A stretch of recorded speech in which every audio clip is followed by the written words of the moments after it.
I've just popped down to the workshop to see Jean, but he's gone already, so I'm going to have a quick look at the Beetle just to see what all the fuss is all about. Where is it? Okay, that's a GT40. Okay, there's the Beetle. Yeah. Can't believe what he was saying, all these modifications he's doing, but let's have a look. Okay, so that's definitely the Beetle.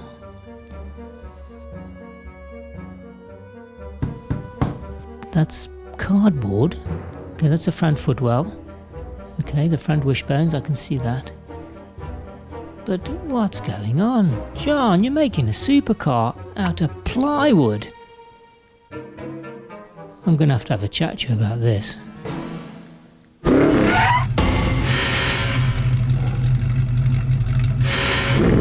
John! How's it, Doug? Good to see you, man. Good. How are you doing? Good, very good, thank you. It's been a while, huh? Yes, probably about a month or so since the GT40 left. Yeah. And you've been quite busy? Yeah, very busy. Big decisions, big changes. I think I hinted on it last week. You did mention that, yeah, and I think that's the key I want to pick up on straight away. Let's not beat about the bush. Yeah. I popped in last night. I think you've gone already. Okay. And there's a few, your changes aren't exactly what I was thinking about. Okay. So you must have looked at the wrong product. Well, it was a V8 Stealth Beetle, yeah. Oh, okay. You're going to show me? You're talking about this one? Yes, it was this one. Oh, yeah. okay. You see, that's the problem. It's made of wood. Yeah, I can see how that threw you a little bit. I mean, are you nuts? I mean, the concept hasn't changed. We're still putting a big bloody V8 sport suspension. We're still doing that, but the backbone of the car is the chassis. And when we started the project, it was seen to be something quite different, and we needed to start somewhere. So I started with a mild steel chassis. Very popular material to use when you're developing a car. It's strong. A lot of square tubing like this is available, and you can build just about anything with mild steel tubing. What I've decided though is I want to move the goalpost a little bit. I want to make the project even more extreme, make it even more unique. So I've made the decision to make the chassis out of aluminium. Okay. Now, for those who don't understand, aluminium is a completely different material than mild steel. One of the biggest advantages is weight. The other obvious one, which people might not know, it doesn't rust. If you're going to make the decision to go that route, you need to make significant design changes. So a standard piece of aluminium, this is about the same thickness as that, is much more flexible. As you can see, it bends quite easily. So there's no way we could do the same box section out of aluminium. It just won't have the strength. So we are going to have to use thicker sheet than that. And we use probably 5 or 6 millimeter thick sheet. You get different grades of 6 mil aluminium sheet. You get a standard workable aluminium, or you use something for structure like we're going to use it. It gets used to build petrol tankers, all kinds of stuff.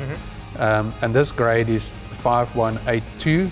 You could also use 5083. Doesn't really matter. Some can flex more than others. Some are more user-friendly, but this is what we're going for. Okay. Hence the significant change in the design of the car. Because of the expense and all of that design, I take it that's why you built it out of wood. Absolutely, Doug. On the new chassis, these panels would climb into each other. They'll probably get welded at the bottom like that, gets a weld on the side.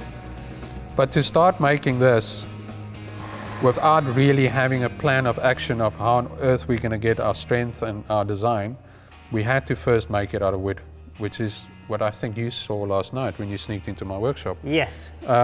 Which I don't mind. Okay, now that all starts to make a lot more sense. But, I mean, I can understand that one of the things is it's just going to be a bit more extreme, but there must be some more practical advantages. I mean, I would assume it's stronger, it's, you know, is it more like a modern day supercar than a 1960s? If you look at how cars have progressed, absolutely. Today you see more and more of the top manufacturers and their supercars all carry aluminium. It's absolutely the way forward. And we do want to associate ourselves with the other big boys out there who build cars which weigh nothing but has got a lot of power inside them. with the mild steel technique and method that we were going to use, there's a lot of triangulation. So it's a lot of tubing sitting triangulated to the next piece to get the same torsional stiffness through the chassis. Now we're using sheeting. We can't put sheets together like that. But we use sheeting to get the same amount of strength, and to get my head around how we're going to get it inside the Beetle and in all the other parameters, we built it out of wood, obviously a lot cheaper than putting a lot of aluminium together. When we've specified, which we're almost at that point of how we want it, then only will all this change into the aluminium that I showed you earlier. Does that mean you could use parts from before? Have you had to build a new jig? Just explain to me about that. I suppose we could use the other jig, Doug, but we decided against it. We're going to leave the other Beetle on the previous table. We have a lot of datum points there, a lot of design that we might go back and look at. So we built a whole new table or jig. We made some changes because of the aluminium and the specifications we need. This obviously isn't just a once-off. You are looking at, with the amount of work and the jigs and all the preparation. I mean, you're setting yourself up so you can actually run a series Absolutely. of these. We've had so much demand and so many inquiries that it looks like we're going to start building a complete production line, and we'll be sending them all over the planet. It's fine to design all these sheets out of aluminium and getting the positioning correct, but we also have to make sure that we can actually make the structure extremely strong. Mm-hmm. So we've had to do a design experiment or test and a welding test, which I would like to show to you if I may. So if we can just walk over to this. Okay. Here you can see the tunnel. We just did a small section, mm-hmm. not the whole car, just a small section. And the principle of these panels are that they climb into each other. So if you look over here, you can see the male part of this Gotcha. Coming through into this sheet. They fit into each other with a tolerance of 0.2 millimeters. So it's a very precise fit. And then it's been welded all along the seam. And as you can see at the top here as well. And then once this was done, we've put it through a torsional stiffness test to make sure it cannot move. And if there is movement, it needs to be a very small amount. It can't twist too much. And we had to look at, does the panel warp during welding? Because there's a lot of heat that goes through this mm-hmm. during welding. And I must say, we are over the moon with the results. We can now really move forward with the project again. Fantastic. These panels, as you can see here, it's a very precise little cutout there. This is done with a laser. As in Star Wars, a laser, a light actually cuts this. And all the panels, from this point on, all the panels will be cut, as this was. And the first big panel for the chassis is being cut in a few weeks' time. So I would like you to come and have a look at that. I think you'll find it very interesting. So what's the next step, Sean?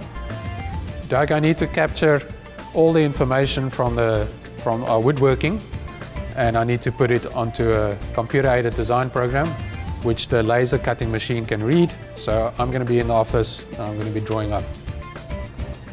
So I look forward to the next episode, where I'm sure we'll be seeing some aluminium bending or Absolutely. Cutting. We'll see you shortly.